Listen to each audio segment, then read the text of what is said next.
মুক্তি চাবেন।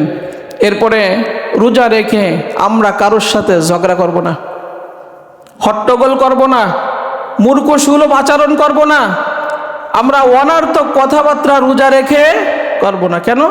নবীজি বলেন যারা রোজা রেখে অশ্লীল কথা, অনর্থক কথা, মূর্খসুলভ আচরণ এইটা কথা বন্ধ করতে না পারলেও তার রোজা রাখার দরকার নেই।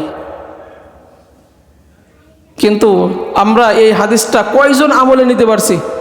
তোমার সাথে যদি কেউ ঝগড়া করে তুমি বলো আনা সাইমুন, আমি একজন রোজাদার, ভাই আমার দ্বারা ঝগড়া হবে না, আমার দ্বারা ফ্যাসাদ হবে না, আমার দ্বারা অশ্লীল কথা হবে না, গালিগালাজ হবে না, মিথ্যা কথা হবে না, আমার দ্বারা অনর্থক কথা হবে না, কারণ আমি একজন রোজাদার।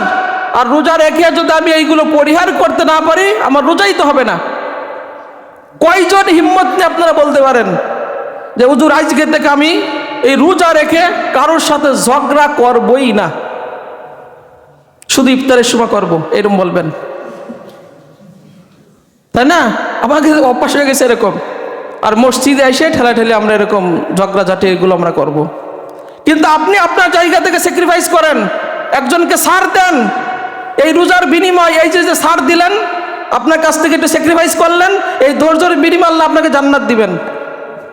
তাহলে আপনি কেন পারেন না? আপনার নিজ স্বার্থের জন্য আপনি কেন এটা পরিহার করতে পারবেন না? কেন এটা আপনার স্বার্থ। আপনি ওইখান থেকে একটু মাইনাস করলেন, আপনি চিন্তা করলেন যে আমি ঝগড়া রাখলে তো ঠকে যাব। দুনিয়ায় ঠকলেন, আখেরাতে জিতবেন। দুনিয়ায় ঠকবেন, আখেরাতে জিতবেন।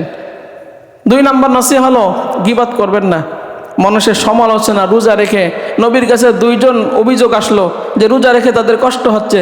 নবীজি বলেন যে রোজা রাখলে কষ্ট হওয়ার তো কথা না। নবীজি ডাকলেন, বমি করাইলেন, সংক্ষেপে কথা বমি করাইলেন। একজনের থেকে দেখা গেল তাজা গোশত বের হলো।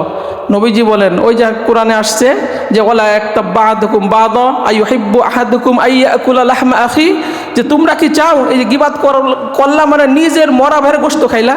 তার মানে এই সারাদিন রোজা রেখে গীবাত করছে, এর পেটের থেকে দেখো গোশত বের হয়েছে, এই জন্য রোজা তাকে কষ্ট দিচ্ছে।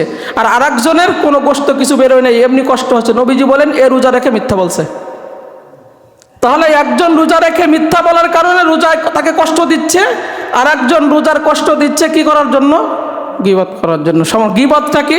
নবীজি বলেন একজন ভাইয়ের দোষ তার সামনে বললে সে অসন্তুষ্ট হতো না? অবশ্য অসন্তুষ্ট হতো। ওই কথা তার সামনে না বলা মানে অগোচরেও না বলা, এমন কথা যে তার মধ্যে একটা দোষ বিদ্যমান, কিন্তু বারবার মানুষের কাছে তার সমালোচনাগুলো আমরা করি, ওইটা হচ্ছে গীবত। নবীজি বলেন, সাহাবীরা বলতেছেন যদি সেই দোষ তার মধ্যে থাকে, নবীজি বলেন তার মধ্যে সেই দোষ থাকলেও তুমি যে বারবার চর্চা করলা ওইটাই গীবত। আর তার মধ্যে যদি না থাকে তাহলে বুহতান।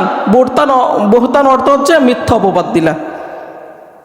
এজন্য আমরা রোজা রেখে এ ব্যাপারে আমরা খুব সতর্ক হয়ে যাই। এরপরে অল্প কিছু আমরা জাকাতের কথা আগামী জুমায় বলবো। তার আগে আমরা আরেকটা জাকাতের অল্প কিছু কথা বলি। প্রথম হচ্ছে আমরা সাদাকাতুল ফিতরের কথা বলি। এই